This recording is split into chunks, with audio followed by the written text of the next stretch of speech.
ડેસર તાલુકામાં આવેલ પ્રતાપપુરા ગામના ગ્રામજનો સરદાર આવાસના હપ્તાની રાહ જોઈ રહ્યા છે। ડેસર તાલુકાના પ્રતાપપુરા ગામમાં 1 વર્ષ પૂર્વે 131 લાભાર્થીઓના સરદાર આવાસો મંજૂર કરવામાં આવ્યા હતા। સરદાર આવાસ યોજનામાં પારદર્શિતા માટે સરકારે લાભાર્થીઓના બેંક ખાતા ખોલાવી તેમાં હપ્તાની રકમ જમા કરવાનું આયોજન કર્યું હતું। જો કે આ નવતર સેવાને પણ કેટલાક દલાલોએ પોતાનો ધંધો બનાવી લીધો હતો।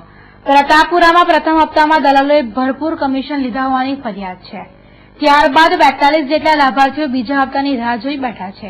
બીજો હપ્તો ક્યારે મળશે તેની કાગડોળે રાહ જોતા લોકોને દલાલોનો પણ ડર સતાવી રહ્યો છે।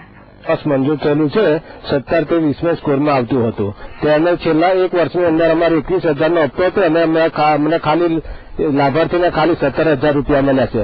ત્યાં સિવાય બીજો કોઈ હપ્તો બન્યો નથી। સરપંચ તલાટી કે ગામનો કોઈ નાગરિક કે તાલુકામાંથી કોઈ અમારો અવાજ જોવા બાબત કોઈ આવતો નથી। 130 જણની આવાસ સરદાર આવાસ મળવાથી 42 જણને 17,000 રૂપિયા પેલા મળ્યા, એમાંથી 3,000 રૂપિયા સરપંચ લઈ ગયા અને ફરી પણ હજુ કશું એ લોકો ગણકારતા નથી અને ફરી પણ આશા ધરાવે છે પૈસા લેવા માટે। 41 જણને મળ્યા છે 15 રૂપિયા, બીજાને હજુ કશું આપવા તૈયાર નથી।